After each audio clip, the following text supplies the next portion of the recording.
오늘 이 시간 하나님 앞에 함께 읽을 말씀은 사사기 21장 19절부터 25절까지의 말씀입니다. 우리 같은 목소리로 함께 읽어보도록 하겠습니다. 함께 읽습니다. 시작. 그래서 그들은 한 묘안을 생각해냈다. 그렇다. 실로에서 해마다 열리는 주님의 축제가 곧 다가온다. 실로는 베델 북쪽, 르보나 남쪽, 베델에서 세겜으로 올라가는 큰 길 동쪽에 있다.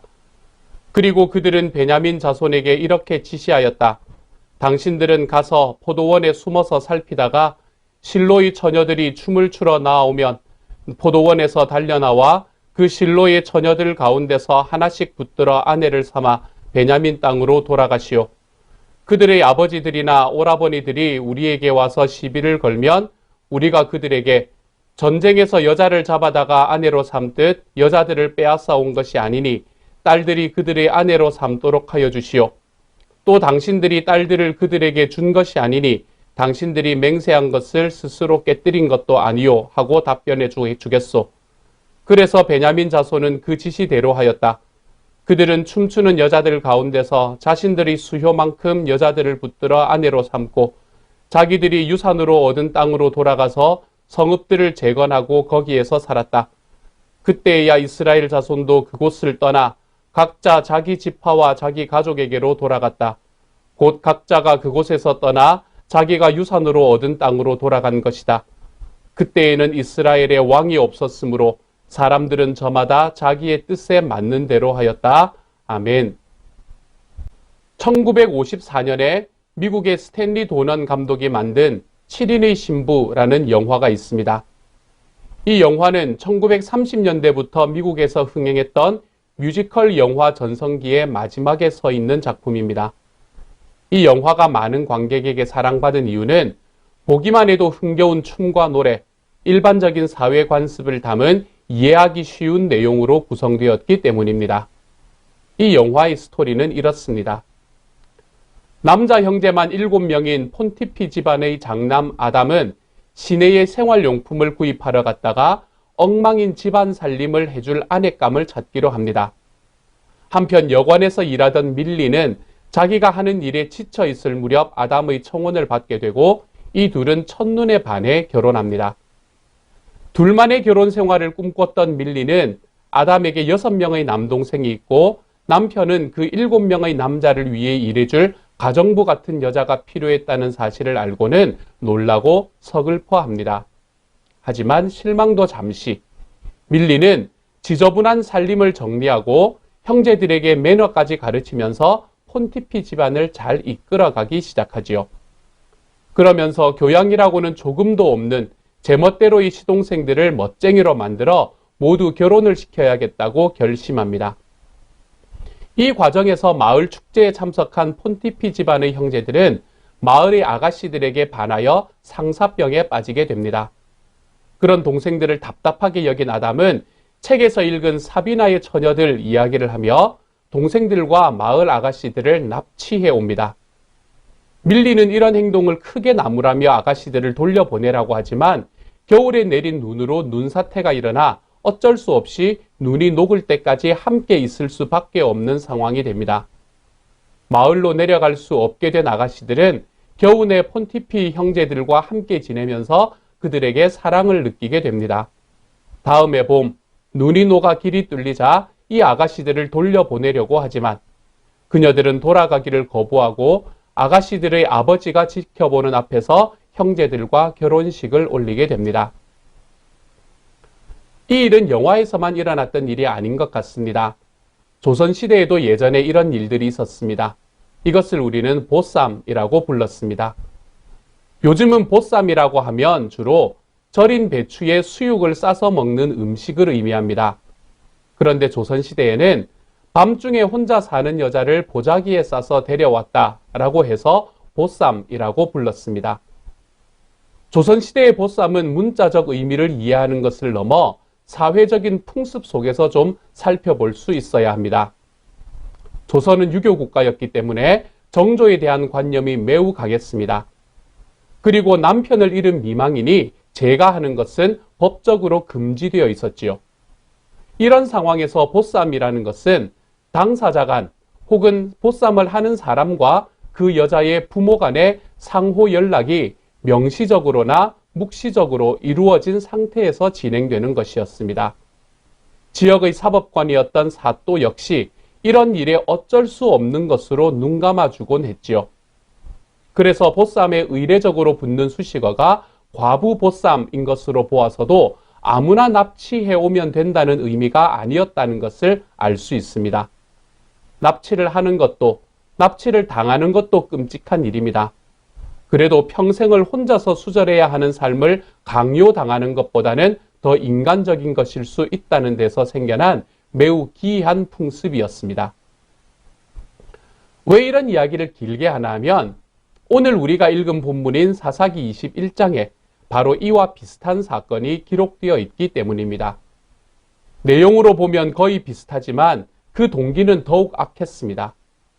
7인의 신부가 가지고 있는 로맨틱한 내용도 아니고 조선시대의 보쌈처럼 인도주의적인 차원이 녹아있는 사건도 아니었습니다. 성경이 말하고 있는 이 이야기는 일종의 여인 집단 납치 사건입니다. 또한 백성의 지도자라고 하는 사람들이 이 끔찍한 계획을 기획하고 또한 합리화하는 범죄 사건이었습니다. 이 참혹하고도 이상한 이야기는 그때에는 이스라엘에 왕이 없었으므로 사람들은 저마다 자기의 뜻에 맞는 대로 하였다라는 이 사사기 후반부의 주제를 도드라지게 대변하는 사건 중에 하나로 그려집니다. 자, 이제 그러면 어떤 일이 일어났는지 한번 살펴보십시다. 우리는 지난 3주간에 걸쳐서 이스라엘 백성들이 각 개인의 삶에서나 국가 전체의 삶에 있어서 어떻게 도덕적이고 영적으로 타락하고 있었는지를 함께 살펴보았습니다.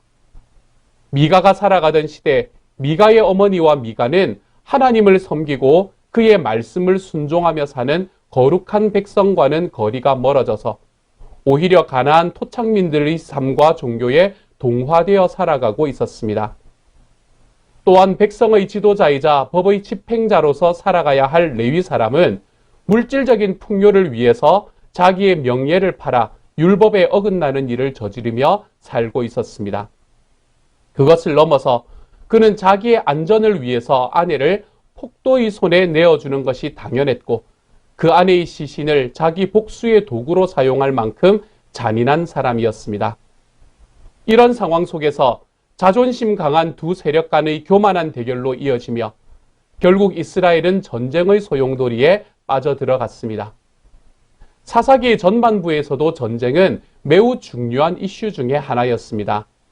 비록 완전한 성공을 거두지는 못했지만 이스라엘은 말씀대로 가나안을 점령하기 위해 전쟁을 했습니다. 사사의 시대에는 자기 나라에 쳐들어와서 억압하는 다른 나라를 향해서 전쟁을 하기도 했었지요. 그런데 이 사사기의 마지막 전쟁은 적과의 전쟁이 아니라 내란으로 변하게 됩니다. 이스라엘 백성이 11지파나 함께 연합하고 집결하여 전쟁을 치르는데 그 대상은 가나안 백성들이 아니라 자기 동족인 베냐민 지파였던 것입니다. 이 내전의 결과가 어땠습니까? 이스라엘 11지파 연합군은 압도적인 전력의 우세를 가지고 있었음에도 자기들의 교만함으로 인해 전쟁에 2차례나 패하게 됩니다. 그 과정에서 4만 명의 군사들이 죽게 되지요. 그리고 세 번째 전투에서는 베냐민의 교만이 심판을 받습니다. 그래서 그 결과는 참혹했습니다. 사사기 20장 46절에서 48절의 말씀입니다. 함께 한번 읽어보지요. 시작. 베냐민 사람들 가운데서 칼을 쓸 줄 아는 사람 2만 5천 명이 그날 모두 쓰러졌는데 그들은 모두 용사들이었다. 그러나 600명은 방향을 돌려 광야 쪽 림몬 바위까지 도망쳐서 넉 달을 그 림몬 바위 있는 곳에서 숨어 살았다. 이스라엘 사람들은 다시 베냐민 자손에게로 돌아와서 그 성읍에서 사람이나 가축 할 것 없이 닥치는 대로 모두 칼로 쳐서 죽였다. 그들은 그 일대의 성읍도 모두 불살랐다. 자, 이제 베냐민 지파는 패배하고 이스라엘 11지파 연합군은 승리를 거두었습니다. 이 승리가 백성에게 기쁨을 가져왔던가요? 보람과 가치를 느끼게 해 주었던가요? 그렇지 않습니다. 전쟁의 결과를 본 이스라엘 백성들은 그 참혹함에 치를 떨며 울부짖을 수밖에 없었습니다.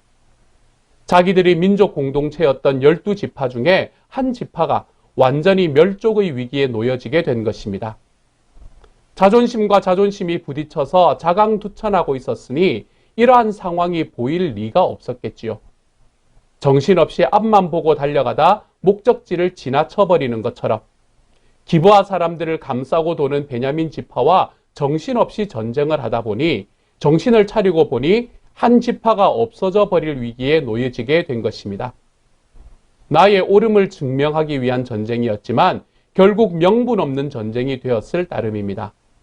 누구도 승리하지 못한 비극적인 전쟁이었습니다.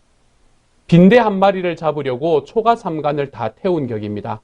곪은 상처를 치료하려다 팔 한쪽을 거의 다 베어낸 결과가 된 것입니다. 그러다 보니 이 일을 얼른 수습해야 하는 상황이 벌어졌습니다. 이렇게 지파 하나가 없어져 버리도록 놔둘 수는 없지 않겠습니까? 그래서 이스라엘의 지도자들이 내린 해결책은 살아남은 베냐민 젊은 남자 600명에게 신붓감을 마련해 주어 지파를 유지하게 하자는 계획이었습니다. 그런데 문제가 있습니다. 베냐민과의 전쟁을 결단하는 미스바 총회에서 백성들은 우리 가운데서 아무도 딸을 베냐민 사람과 결혼시키지 않도록 하자라는 맹세를 해버렸기 때문입니다. 그런데 자세히 알아보니 길르앗 야베스라는 곳에서는 이 총회에 참석하지 않았다는 것을 알게 됩니다. 그래서 그 지역의 사람들을 쳐서 멸절하고 처녀 400명을 사로잡아서는 림몬 바위에 숨어있는 베냐민 자손들에게 평화를 공포하고 그들이 돌아왔을 때 그들에게 아내를 삼으라고 줍니다. 그런데 숫자가 부족했습니다. 살아남은 베냐민 젊은 남자들이 600명이었기 때문에 200명의 여인들이 더 필요했던 것입니다. 이러한 상황 속에서 두 번째의 계책이 시행됩니다. 그 계책이 시행되기 전에 좀 고개를 갸우뚱하게 하는 사건이 발생합니다. 15절의 말씀입니다. 함께 읽어보십시다. 주님께서 이스라엘 지파들 가운데서 한 지파가 비어 틈이 생기게 하셨으므로 이스라엘 백성은 베냐민 지파가 딱하다는 생각이 들었다. 이상하지 않습니까? 한 여인의 폭행과 살해의 복수, 그리고 정의 실현이라는 목적으로 2만 5천 명의 베냐민 젊은 남자들을 모두 죽였던 사람들.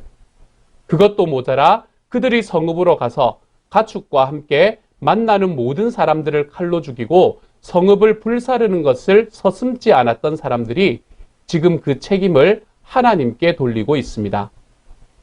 사랑과 자비라는 하나님의 성품을 굳이 언급하지 않더라도 주님의 법이자 당시 사회의 법이었던 눈에는 눈, 이에는 이로라는 법규에만 의거하더라도 이들의 행위는 무척이나 과한 잘못된 행동이었습니다.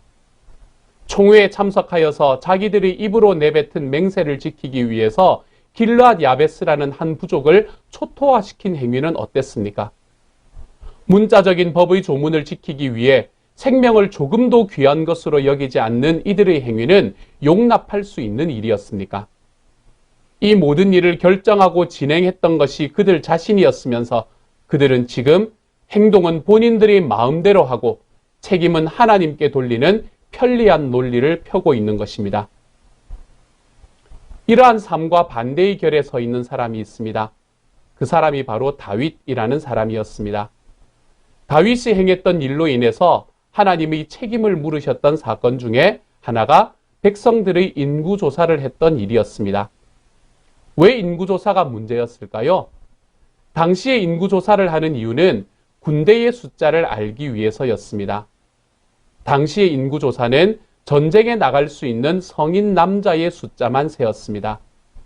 이게 왜 문제가 되었을까요? 다윗이 이스라엘의 왕이 되고 난 후에 모든 것을 하나님께서 형통하게 해주셨습니다. 주변국들과 전쟁을 할 때에도 군사력의 많고 적음에 의해서 전쟁을 한 것이 아니라 하나님이 함께 해주심으로 인해 전쟁에 승리를 거둘 수 있게 되었지요. 그렇기 때문에 다윗은 군사력을 측정할 필요가 없었습니다. 그런데도 인구조사를 한다는 것은 그가 더 이상 하나님을 의지하지 않고 군사력을 의지하기 시작했다는 것을 의미합니다. 이는 다윗이 인구조사를 하라고 할 때 군대 장관이었던 요압의 대답을 보면 좀 더 분명하게 알 수 있습니다. 그는 이렇게 대답합니다. 임금님이 주 하나님이 이 백성을 지금보다 100배나 더 불어나게 하여 주셔서 높으신 임금님께서 친히 그것을 보게 되시기를 바랍니다. 그러나 높으신 임금님께서 어찌하여 감히 이런 일을 하시고자 하십니까? 무슨 말입니까? 하나님께서 원하시면 군사력을 100배나 더 불어나게 하실 수 있는데 왜 군사력을 측정하려고 하시느냐라는 이야기입니다. 하지만 다윗은 그런 요압의 권유를 무시했고 결국 인구조사를 실시합니다. 그리고 그로 인해 하나님의 노여움을 사고 말지요. 그런데 특히 재미있는 것은 이 사건을 시작하는 사무엘하 24장 1절의 말씀을 보면 이렇게 말하고 있다는 사실입니다. 주님께서 다시 이스라엘에게 진노하셔서 백성을 치시려고 다윗을 부추기셨다.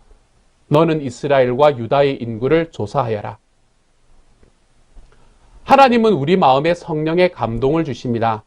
때로는 하나님의 뜻대로 하도록 감동하시기도 하고 때로는 우리를 시험하시기 위해서 유혹의 마음을 주시기도 합니다. 그렇다고 사람이 하나님이 주시는 감동이나 유혹대로 행동했다고 해서 그 행동의 책임을 하나님께 전가할 수는 없습니다. 왜냐하면 우리 마음에 감동이 올 때에도 결국 결정은 내 의지를 통해서 내리기 때문입니다. 쉬운 예를 좀 들어봅시다. 바둑을 두는데 옆에서 누군가가 훈수를 했다고 생각해 보십시오. 그리고 그 훈수를 둔 대로 두다가 바둑에 졌다고 생각해 보십시다. 그러면 그 책임은 누구에게 있습니까? 훈수를 둔 사람입니까? 아닙니다. 그 훈수를 받아들인 바둑을 둔 사람입니다. 그 사람에게 책임이 있는 것입니다. TV에서 하는 퀴즈 프로그램을 보면 답이 잘 모르는 문제가 나왔을 때 시청자들의 도움을 받는 그런 경우가 있습니다. 전국의 시청자들이 4개의 보기 중에 자신들이 생각하는 답을 선택하고 출연자는 그 결과를 보고 도움을 받는 프로그램입니다. 그렇다고 해서 출연자가 꼭 시청자들이 가장 많이 선택한 답을 택할 필요가 있는 것은 아닙니다. 결정은 문제를 푸는 사람이 내리고 그 결정에 대한 책임도 자신이 지는 것입니다. 다윗은 이 상황 속에서 오늘 사사기 본문에 나오는 이스라엘 지도자처럼 책임을 다른 누구에게 전가하고 있지 않습니다. 보통 사람들은 자신의 죄가 드러나거나 깨달아지게 되면 숨기거나 포장하고 다른 사람에게 책임을 전가하며 그렇지 않은 것처럼 변명하기 급급합니다. 그런데 다윗은 자신의 죄를 인정하고 회개합니다. 이렇게요. 내가 이러한 일을 해서 큰 죄를 지었습니다. 그러나 주님, 이제 이 종의 죄를 용서해 주시기를 빕니다. 참으로 내가 너무나도 어리석은 일을 하였습니다. 라고요. 우리의 삶에서도 결정은 내가 하고 행동도 내가 했으면서 그 책임을 하나님께 전가하는 때가 있습니다. 그렇지만 기억하십시오. 하나님께 기도하고 그 방식대로 살아가는 삶의 길을 선택하는 것도 그 과정에서 일어나는 일들로 인한 결과도 나의 책임과 나의 선택이라는 것을요. 그리고 그 선택과 책임을 담대하게 지고 걸어갈 수 있는 하나님의 사람이 되어 가십시다. 내가 다 해놓고 결국 그 결과가 내 눈에 좋지 않게 나왔을 때에 책임을 누군가에게 전가하는 비겁한 사람이 되지는 마십시다.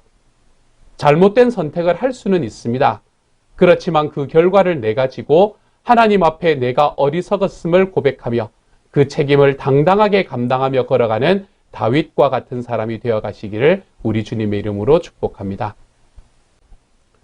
이제 이스라엘 11지파에게 남은 문제는 베냐민 지파의 여자들이 다 죽었고 살아있는 다른 지파들은 맹세로 인해 자기의 딸을 베냐민 지파 젊은 남자들에게 주지 못하니 남은 200명의 아내를 어떤 방식으로 얻어주느냐 하는 데 있었습니다. 문제를 해결하는 데 발목을 잡고 있는 것은 이들이 미스바에서 행했던 성급한 맹세였습니다. 그 약속을 깨면 저주를 받을 것 같고 지키자니 베냐민 지파가 멸족하게 되는 딜레마에 빠진 것입니다. 이때 회중의 장로들이 한 묘안을 생각해냅니다. 사사기 전체를 통해서 이스라엘 백성의 장로가 등장하는 횟수는 총 8번입니다. 그중 6번이 입다를 백성의 군대 장관으로 세우는 모습에서 나타납니다. 얼마나 나약한 모습으로 나타나는지요. 그런데 장로들의 역할이 백성 전체에게 선하고 두드러지게 나타나는 본문이 하나 있습니다. 2장 7절의 말씀입니다. 함께 읽어보지요. 온 백성은 여호수아가 살아있는 동안 주님을 잘 섬겼다. 그들은 여호수아가 죽은 뒤에도 주님께서 이스라엘에게 베푸신 큰 일을 모두 눈으로 직접 본 장로들이 살아있는 동안에는 주님을 잘 섬겼다. 아멘. 여기에서 나타나는 장로들은 여호수아가 살아있을 때 그와 함께 했던 사람들로서 여호수아가 죽은 이후에도 백성들이 하나님을 잘 섬기도록 이끌었던 지도자들입니다. 그런데 이제 사사기의 마지막 부분에서 다시 장로들이 등장합니다. 마치 초기의 장로들처럼 국가의 위기 상황에서 국가의 어른들로서 문제의 해결책을 제시합니다. 그렇지만 이들이 낸 묘책은 사사기 2장의 장로들의 역할과는 전혀 달랐습니다. 이들이 낸 계획은 전혀 경건하지도 않았고 주님을 잘 섬기는 것과도 무관한 것이었습니다. 이들은 자기들을 묶고 있는 맹세라는 그물을 교묘하게 뚫고 나가는 일종의 편법을 강구합니다. 이들은 히브리어로 힘내, 번역하면 보라라는 말로 시작합니다. 우리말로 풀어서 말하면 좋은 방도가 하나 있기는 한데 정도로 번역해도 될 것 같습니다. 그리고는 실로에서 해마다 열리는 주님의 축제를 생각해냅니다. 이것이 어떤 축제였는지는 정확하지 않습니다. 그렇지만 아마도 포도와 연결된 축제였을 가능성이 높습니다. 실로의 처녀들이 춤을 추러 나오는 것도 그렇고 베냐민 지파의 남은 남자들이 포도원에 숨어 있게 하였던 것으로 보아도 하나님이 말씀하신 절기라기보다는 당시 가나안 민족들이 즐기던 그들의 종교 행사를 그냥 주님의 축제라고 불렀을 가능성이 큽니다. 그런데 여기서 중요한 것은 이것이 어떤 축제였는가가 아닙니다. 이스라엘 장로들은 이같이 주님의 축제라고 불리는 날에 베냐민의 젊은 남자들이 실로의 여인들을 붙들어 자기 땅에 데리고 가서 아내를 삼을 수 있도록 해주었습니다. 자기들끼리의 내전으로 거의 멸족에 가까운 베냐민 지파를 보호하고 유지해야 한다는 목적을 성취하기 위해서 아무것도 모르고 있던 처녀들을 보쌈해서 가도록 종용한 것입니다. 이것이 얼마나 악한 일이었는지요. 사사기의 말씀은 이 일이 얼마나 악한 일인가 하는 것을 21절에 나오는 붙들어로 번역된 하타프라는 단어를 통해서 보여줍니다. 이 단어는 성경 전체를 통해 3번 등장합니다. 그 중에서 시편 10편 9절에서 2번 나타나는데요. 그 구절은 이렇습니다. 한번 들어보십시오. 굴 속에서 웅크리고 있는 사자처럼 은밀한 곳에서 기다리다가 때만 만나면 연약한 사람을 그물로 덮쳐서 끌고 갑니다. 이 말씀은 무엇을 말하냐면요. 악인이 은밀한 곳에서 연약한 사람을 잡으려고 기다리다가 그가 그물에 가까이 오면 악인이 연약한 사람을 덮칩니다. 이렇게 2번 쓰인 단어입니다. 이 단어를 사용함으로써 사사기는 이스라엘의 장로들이 베냐민 지파에게 허락한 것은 폭력이고 납치이며 파괴이고 약탈일 뿐이라는 것을 보여줍니다. 그리고 시편 10편에서 말하는 연약한 사람은 사사기의 말씀에서는 곧 주님의 축제라고 불리던 날 아무것도 모르고 춤을 추던 당시 실로의 처녀들이었습니다. 이렇게 말하면서 장로들은 보쌈을 당한 여인들의 아버지나 오빠가 자기들에게 와서 항의할 때 그들에게 대답할 말까지 준비해 둡니다. 22절의 말씀입니다. 같이 한번 읽어봅시다. 시작. 그들의 아버지들이나 오라버니들이 우리에게 와서 시비를 걸면 우리가 그들에게 전쟁에서 여자를 잡아다가 아내로 삼듯 여자들을 빼앗아 온 것이 아니니 딸들을 그들의 아내로 삼도록 하여 주시오. 또 당신들이 딸들을 그들에게 준 것이 아니니 당신들이 맹세한 것을 스스로 깨뜨린 것도 아니오 하고 답변해 주겠소. 이게 무슨 이야기입니까? 먼저는 대를 위해서 소를 희생해야 한다는 강요 아닌 강요를 합니다. 지금 베냐민 지파가 멸족되려고 하는 이 큰일 앞에서 너희들의 딸이나 동생을 베냐민 사람에게 주는 희생 정도는 좀 해도 되지 않느냐라는 말입니다. 이는 절대로 자발적인 희생이 아니었습니다. 희생을 강요하는 것이었지요. 만일 나는 못 주겠다라고 하는 사람들에게는 무엇이라고 말했겠습니까? 아마도 이 은혜도 베풀지 못하고 국가적인 큰일도 보지 못하는 소인배, 이 정도로 취급했겠지요. 그러므로 실로의 여인들의 가족은 퇴로가 없는 강제적인 희생을 감당해야만 하는 자리에 설 수밖에 없었습니다. 이 자리에 그 사람들을 세우고는 장로들은 그들에게 당근을 또한 제시합니다. 딸들을 자의로 준 것이 아니므로 맹세를 어긴 것은 아니라는 말을 하면서요.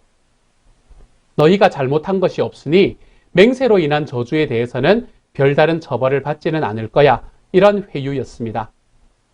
이들을 향한 회유는 그 일을 생각해내고 실행하도록 한 장로들 자신들에 대한 합리화였습니다. 법의 정신은 무시하고 문자로서의 법만을 지키려는 사람들의 공통된 생활 방식이었지요. 프랑스의 계몽주의자 몽테스키유는 그가 1748년에 쓴 법의 정신이라는 책에서 법이란 절대선이나 절대정신 등의 구현이 아니라 관계의 반영이다 라고 정의합니다.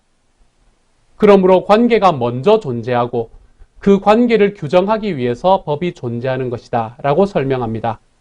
옳은 길이고 옳은 해석이라고 생각합니다. 예수님은 고르반이라는 율법을 가지고 이와 동일한 주장을 하십니다. 예수님은 이런 식으로 말씀하셨습니다. 하나님의 법은 부모님과의 관계를 바르게 세우는 것에 대해서 이야기하고 있는데 너희는 그 부모님께 드려야 할 것을 고르반, 즉 주님께 드렸다라고 말하며 부모님과의 관계를 제대로 세우지 않으면 그것은 하나님의 법을 올바로 지키는 것이 아니다라고요. 안식일의 법을 말씀하실 때도 마찬가지였습니다. 안식일에 계속 사람을 고치시는 예수님을 무척 불편하게 여긴 바리새인들이 예수님과 제자들이 안식일을 지키지 않는 것에 대해서 판단하고 정죄합니다.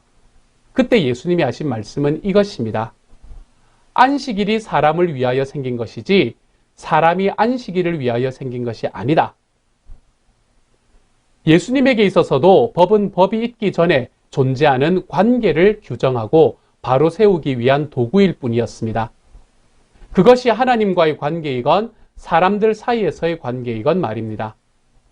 그런데 오늘 사사기의 본문에서 장로들이 하고 있는 이야기는 전형적으로 법의 정신은 무시하고 법의 문자만 어기지 않으면 되지 않느냐는 이 법망을 교묘히 피해가는 사람들이 하는 자기 합리화에 불과합니다. 그런데 더 놀라운 사실은 지금 사람들 사이에서의 사회법을 다루는 것이 아니라 장로들은 하나님 앞에서 한 맹세를 가지고 유권 해석을 하고 있다는 사실입니다. 하나님과의 관계 속에서도 그 관계 자체가 아니라 법꾸라지처럼 법의 조문만을 피해가려는 시도. 아마도 이것이 사사기 21장에서 하나님께서 침묵하고 계시는 이유 중에 하나일지도 모릅니다. 사람들이 저마다 자기의 뜻에 맞는 대로 살아가는 사회 속에서는 하나님조차도 그들이 자기 합리화에 고개만 절레절레 흔드실 수밖에 없으셨던 것이지요.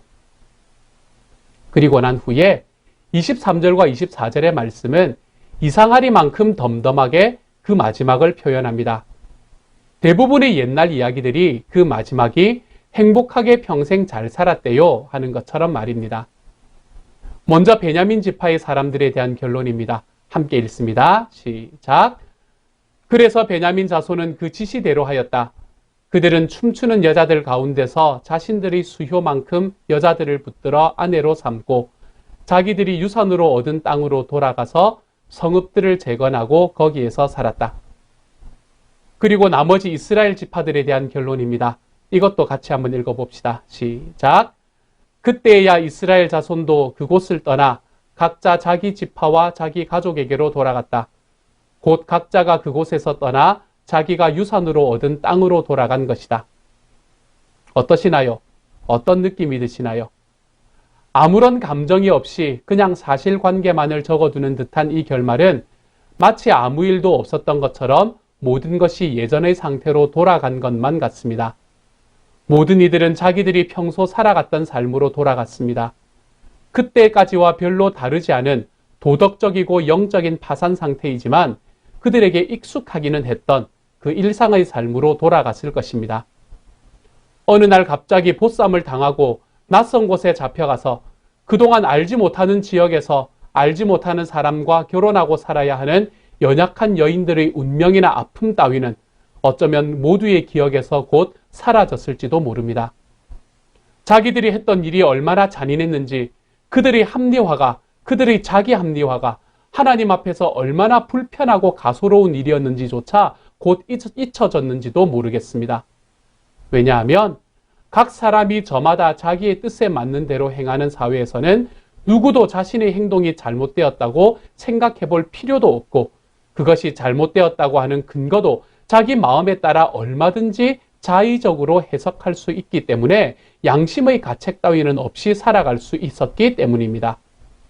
그들은 마치 아무 일도 없었던 것처럼 살아갔을 것입니다. 이 모든 사람들 가운데에서 자기가 알지 못한 곳에서 결정된 일로 인한 비극으로 자신의 삶이 송두리째 바뀌어버린 이 실로의 여인들만이 그 흐르는 눈물을 평생 감추며 살아가야 했을 것입니다. 사랑하는 여러분, 우리는 이 말씀에 나오는 백성의 장로들처럼 우리의 삶 속에서 이처럼 죄에 끌리고 죄를 행하고 그 후에 그것을 합리화하는 자리로 나아가고 있지는 않습니까? 내 위에 있는 주님이라는 권위를 인정하지 않으므로 나는 나의 왕으로 살아가고 그로 인해 내 주변에서는 눈물 흘리는 사람이 생겨나며 그 안에서 하나님께서는 침묵하시는, 내가 느끼지 못하는 사이에 우리는 사사기 21장의 백성들이 살아가는 이 지옥과도 같은 삶을 살고 있지는 않습니까? 이 모든 것의 결론, 사사기의 결론은 이렇습니다. 함께 읽습니다. 시작. 그때에는 이스라엘에 왕이 없었으므로 사람들은 저마다 자기의 뜻에 맞는 대로 하였다. 아멘. 사랑하는 여러분, 하나님을 왕으로 인정하며 살아가십시다. 내 위에 있는 권위를 인정하며 우리 주님이 우리에게 허락하시는 관계 안에서 좀 겸허하게 살아가 보십시다. 자기의 자리를 인정하고 주님의 음성에 귀를 기울이며 우리 주변에 있는 약한 사람을 섬기며 살아가 보십시다. 내가 높고 강한 자리에 서는 것이 아니라 차라리 낮고 약한 자리에 서 있기에 주님의 능력이 더욱 빛날 수 있는 사람이 되어 가십시다. 오늘의 말씀에 나오는 백성의 장로들이 우리의 삶을 비추는 거울이 되어 우리 모두의 삶이 하나님께서 주인 되시는, 슬퍼하는 이의 눈물을 보고 또 그것을 닦아줄 수 있는 사람이 되어가는 하나님의 사람들이 되어 가십시다. 저는 우리 식구들 모두가 내가 나의 왕이 되어 하나님조차 나의 왕이 되지 못하는 자리에 서 있는 것이 아니라 주님이 나의 왕이 되시기에 내 삶은 내 주님께서 선택하신 길로 걸어갈 수 있습니다. 하나님 앞에 고백하고 결단하며 나아가므로 우리 주님께서 원하시는 길로 오늘도 한 걸음 걸어가 볼 수 있는, 이번 한 주도 우리 주님께서 기뻐하시는 바로 그 길로 한 걸음 걸어가 볼 수 있는 주님의 사람들이 되시기를 우리 주님의 이름으로 축복합니다. 함께 기도하겠습니다. 사랑하는 하나님, 감사합니다. 사사기의 마지막 부분, 이 안타까운 부분, 주님, 이 부분에서 내가 하나님 내 삶에 내 뜻대로 행하고 원망은 하나님께 하는 제 삶의 습관에서 벗어날 수 있게 해주십시오. 또한 하나님, 내가 살아가는 삶의 과정, 내가 주인 되어 살아가는 삶의 과정을 통해 누군가는 눈물을 흘리며 살아갈 것이라는 것을 기억하고 내 주님께서 내 삶의 주인 되시는 삶을 한 걸음씩 걸어갈 수 있게 해주십시오. 그래서 내가 살아가는, 우리가 함께 살아가는 그 공동체에는 우리 살아계시는 주님이 우리들의 위에 계심을 인정하며 살아가는 그런 하나님의 공동체가 될 수 있도록 주여 도우시고 함께하여 주옵소서. 모든 말씀 우리 주님 예수님 이름으로 기도드립니다. 아멘. 이 시간에는 우리 한 번 더 기도하고 축도함으로 오늘 예배를 마칩니다. 한 번 더 기도하겠습니다. 이제 평안한 마음으로 세상에 돌아가십시오. 선한 일에 용기를 가지시며 악을 악으로 갚지 마십시오. 항상 연약한 자를 도우시며 병든 자를 찾아보시며 곤란당하는 이웃을 위로하십시오. 모든 사람을 존경하시며 주님께 봉사하고 주님을 사랑하십시오. 모든 일을 믿음과 사랑으로 행하시며 어떤 일에도 소망을 포기하지 마십시오. 그리고 거룩하신 성령님께 순종하여 기쁨과 감사의 생활을 해 나가십시오. 우리 하나님 아버지는 여러분을 항상 도와주실 것입니다. 지금은 우리를 죄에서 구원해 주신 우리 주 예수 그리스도의 은혜와 하나님의 사랑과 성령님의 교통하시는 은혜가 이번 한 주 살아가며 우리 하나님을 원망하는 자리가 아니라 나의 선택에 대한 나의 책임을 하나님 앞에 지어나가는 당당한 자리로 걸어가고, 또한 우리 하나님 앞에 살아가는 삶의 과정 가운데 내가 나의 왕으로 살아가면 내 주변에서는 눈물 흘리는 사람이 있다는 것을 기억하고, 내가 하나님의 법을 지켜내되 하나님의 말씀을 지키되 나의 삶에 살아가는 관계 안에서 그 하나님의 말씀에 온전히 순종하며 걸어가 볼 수 있는 하나님의 사람으로 살아가기를 다짐하고 일어나는 모든 시온영락 식구들 한 사람 한 사람 위에 지금부터 영원토록 함께 계시기를 간절히 축원하옵나이다. 아멘.